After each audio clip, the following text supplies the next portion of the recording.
Hey everybody, welcome back to another Kevin's Kreations here on Geektopia Island. I'm Kevin. I'm Cardwell. And we're back today to showcase another ruler from the new set, Game of Gods Reloaded. And it's one of my favorite rulers of the set, and it was a fun deck I played in the GP. I really enjoyed playing it. It's just, things didn't go well because, Carlina still exists and she's still really good. Unfortunately, yeah. Yeah. But the deck is really good in, if you're playing just cluster, I think, or if you're just playing, without those rulers, this could be really good. Yeah. But before getting into it, guys, remind you that we do have a Patreon. The link is down below. Go check it out. It takes just $1 to give us some love and support. We'd greatly appreciate it. And in our Patreon, you'll get access to our Discord and all of our videos early and all the other fun stuff we have in our Patreon. And also to let you know that we do have a deck building app called FOW Grimoire for Force of Will. And there you can, it comes with a free edition on Android or Apple. And you make your first 2 decks and go ahead and try to beat whatever you can on GP. Just brawl and build and see what happens. And with that, guys, we're going to delve into the deck that I call Dante Hate Bears, because that's kind of what it is. For those that don't know that terminology, it's like lots of little dudes that do things to make your opponent not do things. Yep. And they punch. They're just little bears biting out. Yeah, they're little bears that do stuff. So, our boy Dante, the 7 Deadly Sins, he's the one that won in the fight. He is red, black, blue of the rulers. He's villains, you cannot play tails, and then Revolution, Order 0, and Command Satan. He orders into Order of Satan, Force Command Satan, and then enter. You may reveal a dark sphere you control from outside the game and play it. Or you may put it into play. You may call a magic stone with this ordered card as long as rested, or so forth, so on. Resting doesn't call it to. Yeah. Resting doesn't order you. Whenever you call a stone, it doesn't rest. Wow, that was difficult. Yeah. The basic stuff what we've been enjoying for the past few times. Yeah. So we'll get into the spheres, of course, but for now, it's the Witch of the Fallen Kingdom, which is the first Resonator. It's 1 black, 4/4 quick cast. Your opponent cannot search their deck. Seems awesome to me. Has still 5, so if you somehow have 5, you may reveal a witch from outside the game and put it in the field. Yeah, which we do have some, and it is kind of helpful. Yeah. The main person in the deck, my favorite card of the set, I think, just because I really enjoy the way it looks and how it plays, is Dark Charlotte Alternative. It is 1 black for a 4/4 villain. This card gets +2/+2 for each dark sphere you control. So she gets to be big already. Yep. And then whenever this card attacks it, if it has 5 more keyword abilities, you may search your deck for a card called Excalibur Fallen and play it without paying its cost. If you do, shuffle your deck. Revolution, Swiftness, Barrier, White. So with this card kind of gets to cheat, because already you're going to make sure you're guaranteed a dark sphere because you judgment and order her. Or you order her to be a dude, and then you get a dark sphere. When she gets ordered, Dante puts the abilities of Force Command and Enter onto her. So at that moment, she'll already have 5. She'll have Force Command, Enter, Revolution, Swiftness, and Barrier White. Yep. So turn 1, when you play her, you get to order her and attack and play the spell, which is what makes her so strong and makes her good. And that card is insane, because if you do it right, then you just get to be like, hey, cool, kill your dude, kill your other dude, and get cards out of your hand. And we'll go over that spell in a little bit. Yep. Next one is Misteltein, Dark Sword Saint. It's a 1 white wonder. It's a 4/4. It's Villain's Pierce. Non-will activated abilities of other J Resonators cannot be played. Super strong. And then Revolution, prevent all the damage that will be dealt to this card at the end of your turn. Recover this card. Discard a card, put X11 counters on this card where X is the total cost of discard a card. And then you draw a card. You only do this only your turn and once per turn. Still super strong. This card's so good. Yeah, it's ridiculous. And anything that says your opponent can't play abilities is really strong. Yeah, and that's just on her top abilities, so you don't even need her revolutionized. Next is Lucifer, defeated 1 wing. He is 1 black for a 4/4 quick cast flying villain. Enter, your opponent loses 5, you gain 5. When this card is destroyed, your opponent discards a card. And then Revolution, enter, destroy target J-Resonator your opponent controls and this card. So this dude is really strong early game because you get to go get a dark sphere free and kill your dude, so you don't have to worry about losing time with ordering. Yeah. Because he kills himself to give you a chance to order again. And you also drain them for 5, and then your opponent discards a card you kill because you kill them too. And they kill a dude. It's a lot for 1. Yeah, for 1 mana, that dude does a lot. Just insane. Next one is Dark Alice of Mahat. It's a darkness and a light, 6/6 villains. If your starting ruler is Alice, which is not, but what happens? Enter. Look at your opponent's hand, choose a Resonator from among them and remove it from the game. And then Revolution, if you don't control a Oh, one in the super small If you don't control a Darkness Regalia, you get a Darkness Regalia. and you get to also look at their hand and remove a non-resonator card.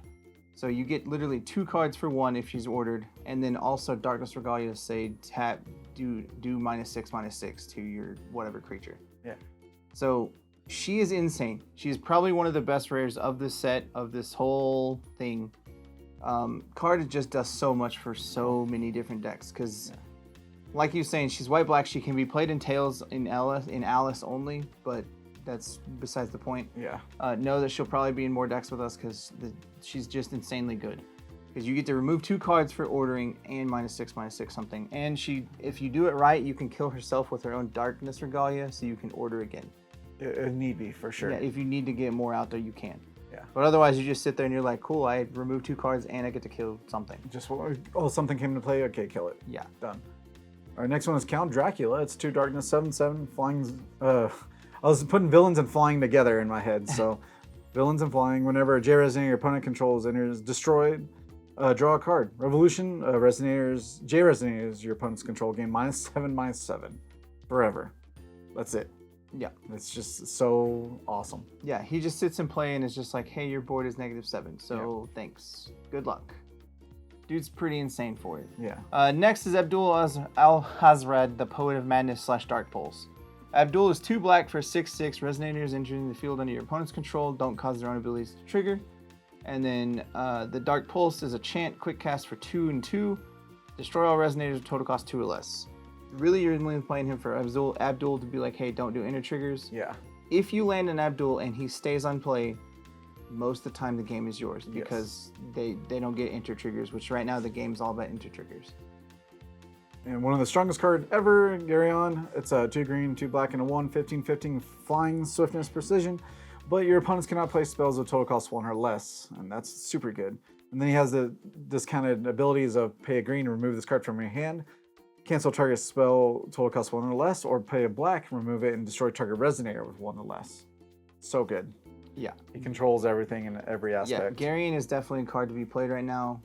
I will say this deck does kind of cry if a Geryon gets played because I lost to a turn 2 Geryon pretty hard. He was just like, hey, Geryon with Carlina, and I couldn't do anything. Yep, can't kill that, thanks. Next, we got Amadeus, the Beloved Fallen Angel. It is 5 black for a 30/30 with villains. If damage will be dealt to you, it's dealt to this card instead. And then enter your opponent discards 2 cards. You can tap Dark Spheres to make this cost a black less, which is really nice.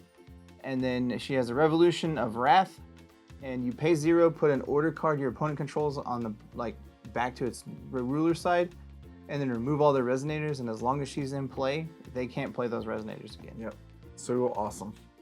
Again, if you get that, you should be winning because they can't play dudes, and that's pretty strong. But know that right now there's a lot of kill spells, so it's like the likelihood of that's happening is really low to just keep her in play. But she's really good. You still have to go through something to play that card. And the next one is Fallen Angel of Black Tears. It is 3 black and 2, 12/12 flying. Enter J Resonators your opponent's control, gain -X/-X until in a turn where this is power, so it's -12/-12. And then you pay a black, discard this card, target J Resonator gains -4/-4 until in the turn, draw a card. So maybe kill something very early and draw a card, so it's a cantrip, doesn't matter. Or just kill a whole board. Mm-hmm. Card is insanely good still. It will still pretty much always be good because this card is literally 1 black, -4/-4 draw a card. It's kill spell cantrip right now, and that's super good. Yeah, very, very good, very powerful. Next to the first spell we got is Dante enters the Game of the Gods. It is 1 black for its quick cast chant. Target J Resonator against +4/+4 flying, pierce, drain, and bane. Or pay 500, 1000, and 1500 life. Draw a card for each 500 paid this way. If you're playing Satan, you choose both. Yep. This card is really good. However, when I played it, I didn't really like it that much because your deck can damage yourself, which, yes, you get to gain it back if you get to, but there's a lot of kill spells right now, and it's very iffy. Yeah. So, you're just kind of helping your opponent at that point. Even though you do draw cards, it just doesn't feel as good as I originally thought this card was. Because if you do pay 1,000, that's a quarter of your life. You swing in to gain that back, and they're like, kill it. And you're like, well, all right, I guess I deserve that. Tears of Amadeus is 2 black chant. Quick cast, you may pay a black less to play this card if you control a J ruler. Your opponent banishes X Resonators, where X is the number of Dark Spheres you control. Seems pretty good. Yeah, and this card I highly undervalued, and this card did a lot of work. Heck yeah. Because you're going to get Dark Spheres, and they're going to stay in play because they have Eternal, so you get to be like, hey, cool, you you sacrifice X dudes. Yeah. Oh, you played a Bahamut? That's neat, because your Bahamut doesn't make the spheres go away, so you sacrifice a dude. Any kind of stuff like that. It's kind of ridiculous. And I got to do that in a tournament. It was kind of nice.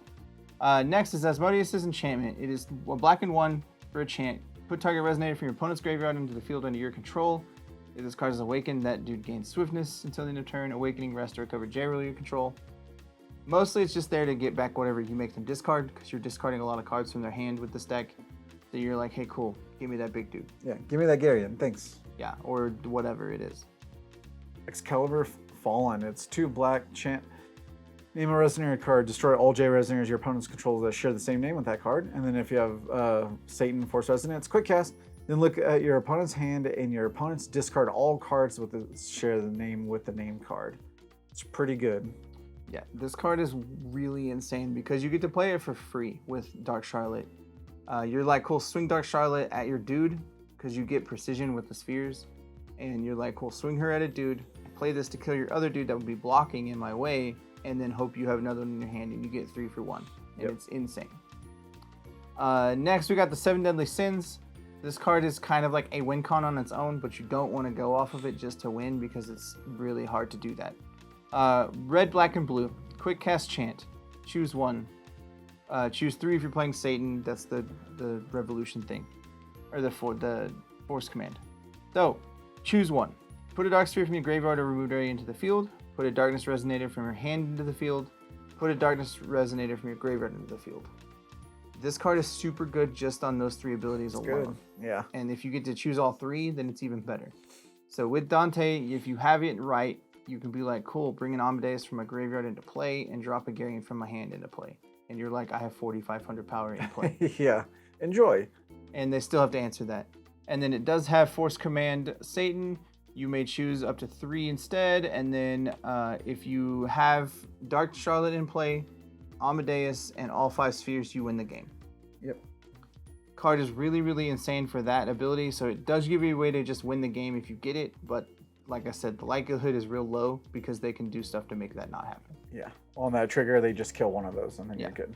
But the stones we have is the Magic Stone of the Sixth Sage, Magic Stone of the Demonic World, which is for those that don't remember, it is to produce a black. And it can produce a red, black, or a blue as long as it's only for a card that is those colors. Yeah. So if it has like red or black in it, you can play it for red or black. It's kind of a cool stone. It never really saw play when it first came out, but it has ability to now. And then the last stone we have is Epic Stone of the Blood, which is the Revenge Stone to get counters. The main cards in the sideboard, or like the extra deck to go for, is the Witch with the Pointy Hat, because it's one of the witches you get with the Black Witch. So it comes into play and counters the thing. Witch of the Unblowing Wind, which says your entities your opponent control don't untap. So it like stops the new Welser combo where you get to be like untap all these lands and kill you with Dagra Magra. And it stops Magic Stone at 6 Sage and all that kind of stuff. So if you get it, cool. It's what something. It does. Yeah. The Witch of the Quenching Fire, which prevent damage from red chants and red abilities, which is cool. We also have Mahat, the World of Duels and Ascendants, which this card is actually a lot cooler than I gave it credit for. It does what it needs to do. It is 1 mana addition. Enter, draw a card. You can only have 1 of these because it has Mythic. Players pay 2 more to play Judgment abilities. So against the old rulers, they pay more to Judgment. Yep.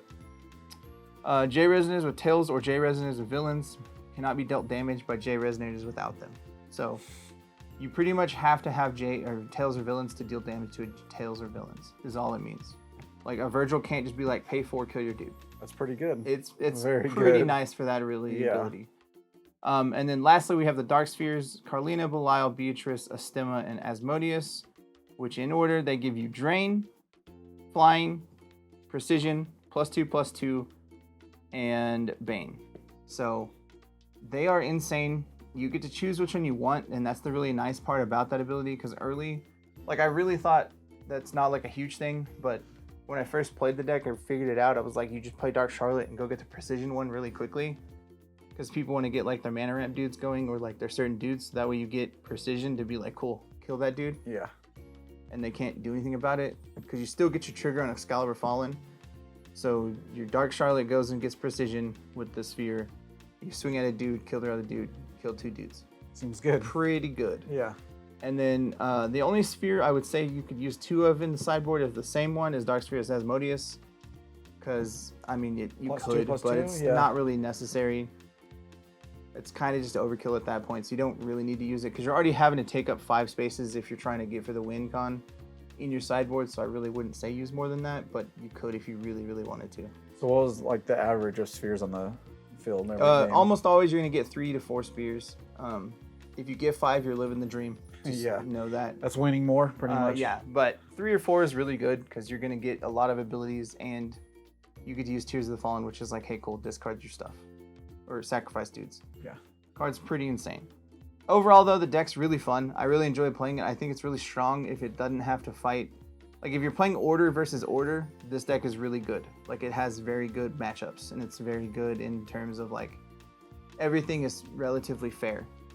If you're still trying to play this against, like, the dual rulers, you're going to be kind of at a disadvantage because the dual rulers get double abilities and more cards and more advantage. And there's set cards of, like, if you have untapped rulers, you get to choose multiple things. Those things are still powerful. Yeah, no, the dual rulers are still the better rulers, I think, at the moment, but that probably will change after next set when things get shifted Rotated. with more people. Yeah.